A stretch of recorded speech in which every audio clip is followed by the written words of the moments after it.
Creolemagazine.com.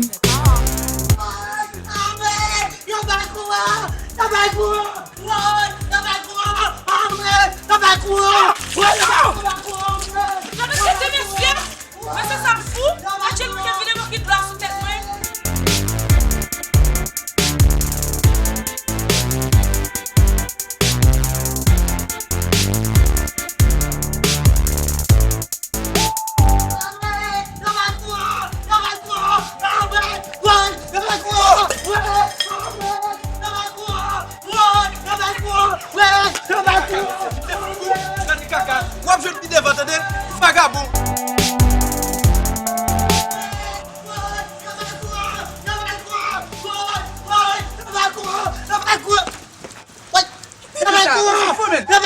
Regarde, on traite, mais nous, on va rendre le monde.